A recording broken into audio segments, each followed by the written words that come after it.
नमस्कार, आप देख रहे हैं ब्रेकिंग बिहार। अभी हमारे साथ है जदयू नेता अमित सिंह। इनसे जानेंगे इन दिनों जो आरसीपी सिंह के प्रकरण के बाद बिहार में ये आवाज़ें उठ रही हैं कि क्या यहाँ भी महाराष्ट्र वाला गेम हो सकता है। अमित सिंह, देखिए, सबसे पहले आपको धन्यवाद देते हैं और ये स्पष्ट बताना चाहते हैं कि ये बिहार है, ये कोई महाराष्ट्र नहीं है।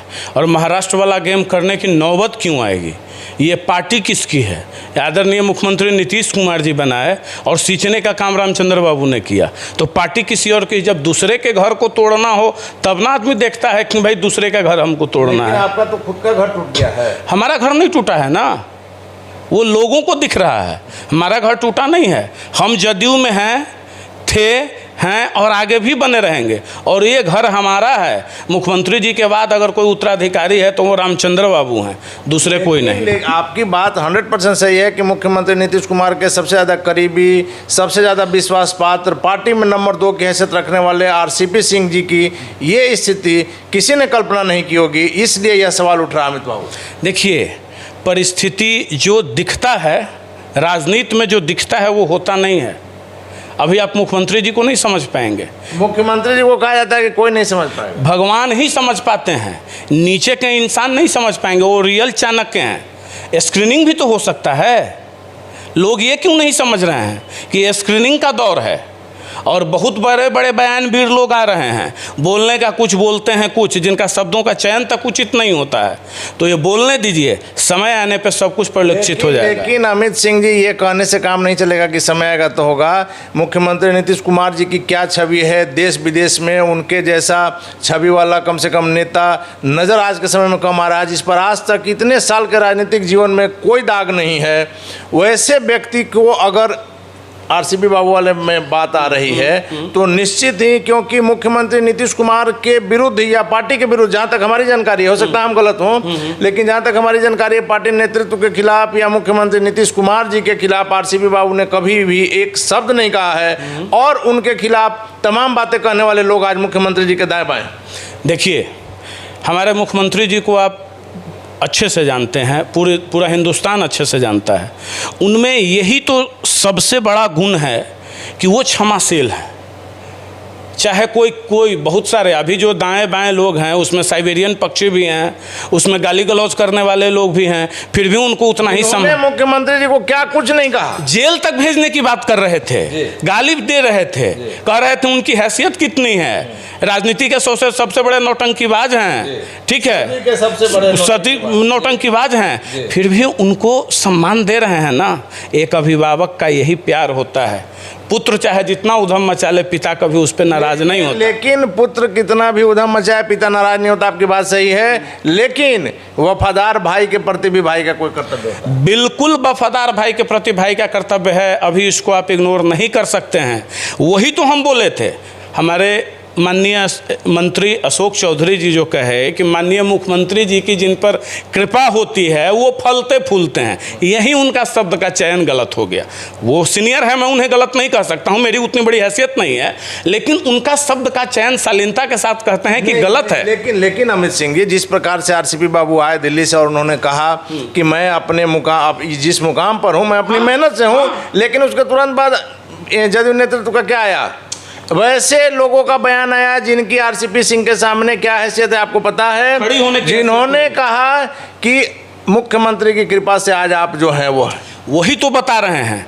रामचंद्र बाबू भी बिल्कुल ये लोग वो सही शब्द का चयन किए। वो आईएएस अधिकारी रहे हैं ना, साइबेरियन पक्षी तो नहीं रहे हैं। और जो बोल रहे थे महारथी, उनकी क्या, वो तो आप ही सब जानता है कि उनकी कितनी हैसियत थी कि उनके सामने वो खड़े होते। और रही बात कृपा की, तो वहाँ कृपा की बात नहीं है, वहाँ शब्द का चयन यह होना चाहिए था कि जिनके अंदर क्षमता थी, जो मुख्यमंत्री जी के विश्वसनीय होते थे, उन्हें ही वो महत्वपूर्ण पद हमेशा से देते आ रहे हैं। कोई देगा, ठीक है। वो माननीय अशोक चौधरी जी का जो बात और अरविंद निषाद जी का बात, वो बोलने से पहले सोचे कि कितनी बड़ी बात बोल रहे हैं। नहीं, लेकिन अशोक चौधरी भी बैकग्राउंड उनका देखिए, पारिवारिक बैकग्राउंड पॉलिटिक्स से है। अशोक चौधरी की बातों को हल्के में आप नहीं ले सकते हैं। अशोक चौधरी ने जब ये बात कर दिया कि आरसीपी सिंह से 5000 की भीड़ नहीं जुटेगी, तो इसके पीछे कहीं ना कहीं कुछ। देखिए, एक बात बता रहे हैं, अशोक चौधरी जी को आप हल्के में बिल्कुल नहीं ले सकते। वो भी एक अच्छे राजनीतिक परिवेश से हैं, पढ़े लिखे व्यक्ति हैं। उनसे पूछा, देखिए टाइम डिसाइड करता है और सिचुएशन डिसाइड करता है कि क्वेश्चन कब पूछा जा रहा है। वो पार्टी कार्यालय में जन सुनवाई के दौरान थे, अब उसी में कोई पूछ दिया, अरे भाई 5000 की भीड़ नहीं होगा। वो बोलने में थोड़ी सी उनमें कमी है कि वो बोलने में बह जाते हैं। हकीकत यह है कि उनको ये भी यह पता है कि आरसीपी सिंह जी ये 5000 की भीड़ क्या कि 50,000 की भीड़, या जदयू को जो 50 लाख वोट मिला कि 5 करोड़ वोट मिला, वो किनका देन था। ठीक है, ये राज्य कैसे चला, जंगल राज से निकल के सुमंगल राज पर जिसका ढोल अभी तक हम बजा रहे हैं, ये किसकी पटकथा लिखी हुई थी? माननीय अशोक चौधरी जी तो उसके बाद आए हैं पार्टी में। तो ये काबिलियत पे मुख्यमंत्री जी देते हैं। ये लोग जो बोल गए, इसका मीनिंग आप समझिए। जिस समय समता पार्टी का गठन हुआ, आदरणीय जॉर्ज फर्नांडिस साहब थे ना राष्ट्रीय अध्यक्ष, ठीक है, तो क्या वो उनके कृपा पत्र से माननीय मुख्यमंत्री जी मुख्यमंत्री बने थे?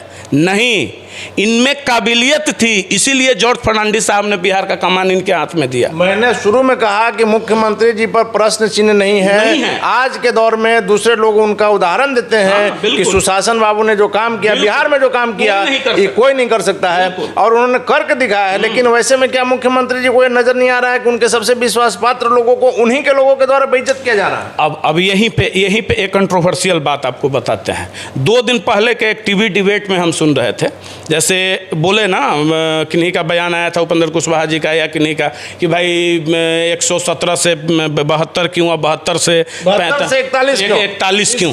हाँ, ये चीज़ बोले ना। और राजीव रंजन जी जो पूर्व प्रवक्ता थे, वो टीवी डिबेट में बोल रहे थे कि चिराग पासवान जी पर बीजेपी ने एक्शन नहीं लिया, जिसके कारण से ये दुर्दशा पार्टी की हुई। तो आप ये बात, हमारा कहने का मकसद ये क्यों है? कहने का मकसद यह है कि माननीय मुख्यमंत्री, जो लोग यह, अगर आप यह समझते हैं कि जो ये लोग बोल रहे हैं वो मुख्यमंत्री जी की भाषा है, तो इसका 100% यह बात गलत है। और पार्टी में बोलने का महत्व, अगर माननीय मुख्यमंत्री जी कुछ बोलते हैं उनका महत्व है, उसके बाद अगर किसी का महत्व है, ये बात आपकी 100% सही है कि जदयू में अगर कोई कुछ बोल रहा है, कोई निर्णय, तो सिर्फ और सिर्फ मुख्यमंत्री की पार्टी है, उनके निर्देश पर सारे लोग चल रहे हैं। इसी से सवाल उठ रहा है अमित बाबू कि आखिर ये लोग बोल रहे हैं तो कहीं ना कहीं मुख्यमंत्री का नहीं, बिल्कुल नहीं। मुख्यमंत्री जी की इनमें कोई सहमति नहीं है। कोई कितना भी गंगा में हेल के कह दे, हमको मानने को तैयार नहीं है। गंगा में भी खड़े होकर कहेंगे। लोगों पर एक्शन क्यों नहीं लिया गया?